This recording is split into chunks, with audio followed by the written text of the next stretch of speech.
Hamilton did not win Barcelona because Ferrari got lucky.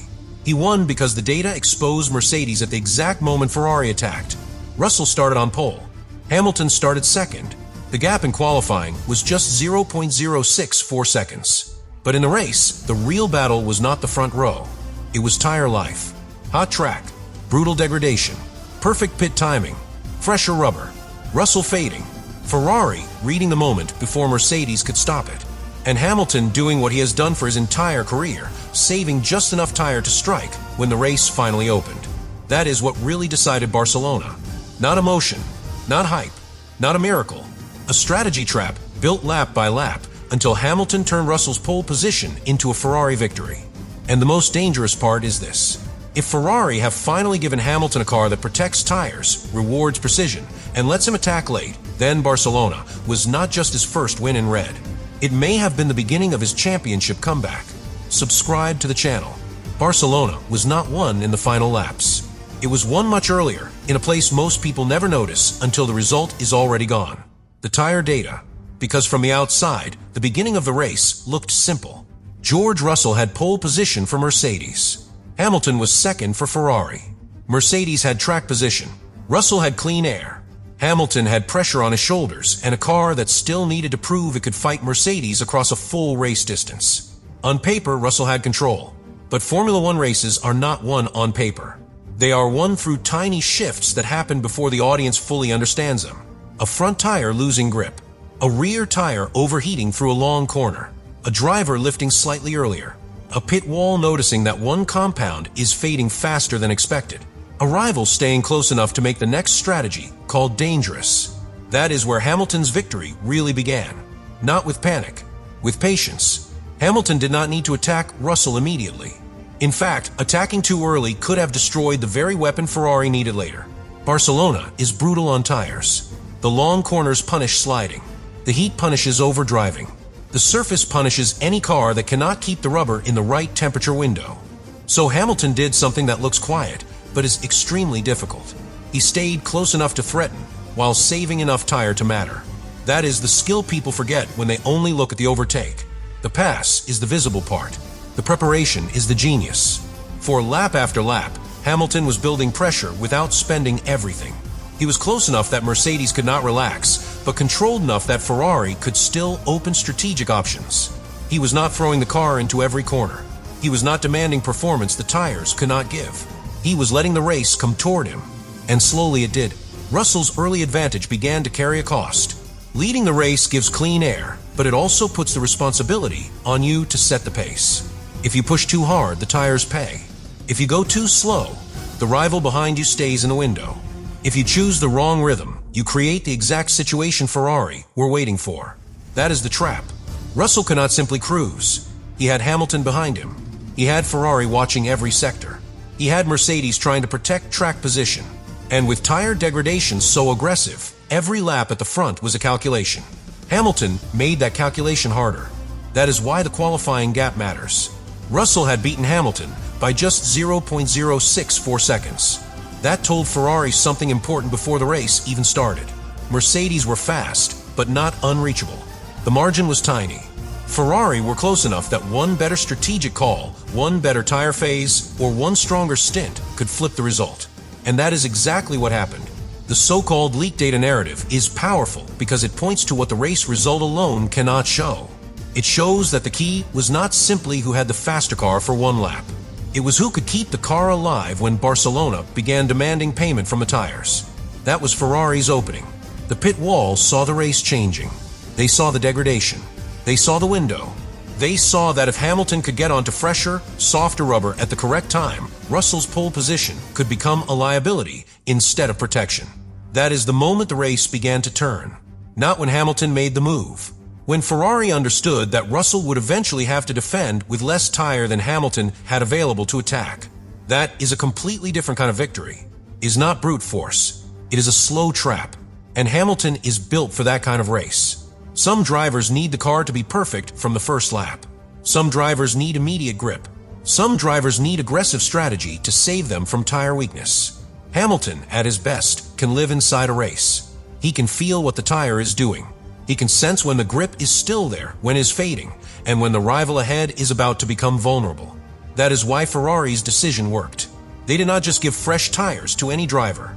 They gave fresh tires to Hamilton at the exact moment the race was ready to be taken. And once that happened, Russell's situation became almost impossible. He had started from pole. He had controlled the early pace. But now, he was defending against a driver on better rubber, in a car that was managing degradation more effectively, with Ferrari carrying momentum from a strategy call. That is when a race leader begins to feel cornered. The car behind gets stronger on exits. The gap closes through long corners. The braking zones become more dangerous.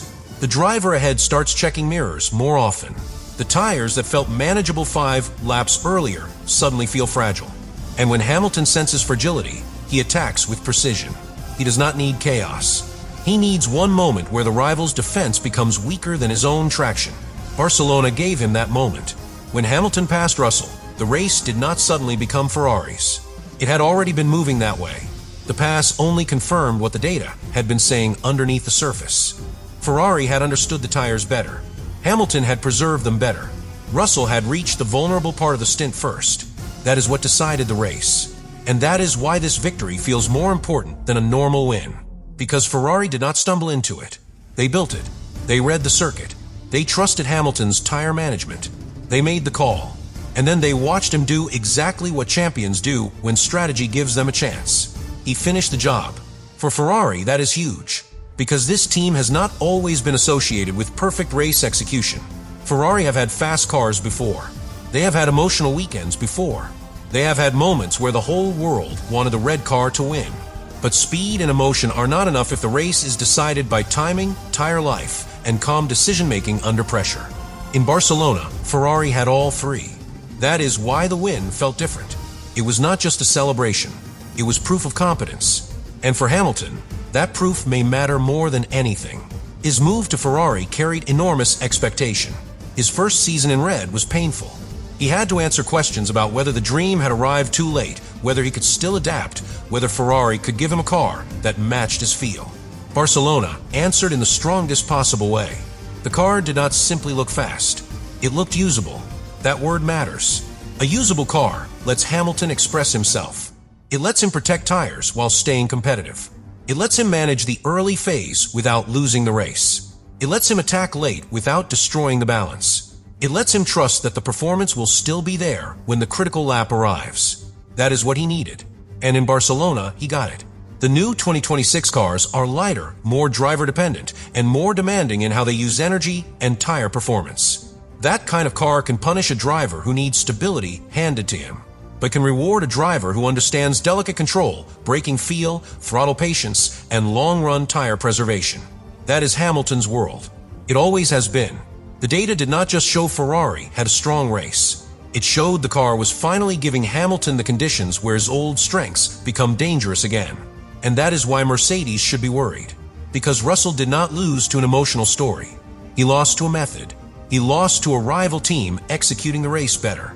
He lost to a former teammate who understood how to turn tire life into victory. That kind of defeat does not disappear overnight. Russell had every right to feel frustrated. He started from pole. He had the early lead. He had the position that usually gives a driver control at Barcelona. But by the end, Hamilton and Ferrari had turned his advantage against him. That is the cruel part. Pole position forced Russell to lead the tire conversation. Hamilton got to read it. And Ferrari got to strike when the numbers finally lined up. That is why Barcelona will hurt Mercedes more than a simple pace defeat. They were not miles away. They were close. Close enough to believe they could win. Close enough to feel the victory slipping rather than disappearing immediately. That kind of loss is sharper because you replay it. The pit timing, the compound choice, the degradation, the moment Hamilton emerged with better tires, the lap where Russell could no longer defend the way he wanted. Mercedes will look at all of it, and they will know Ferrari did not beat them with magic. They beat them with execution.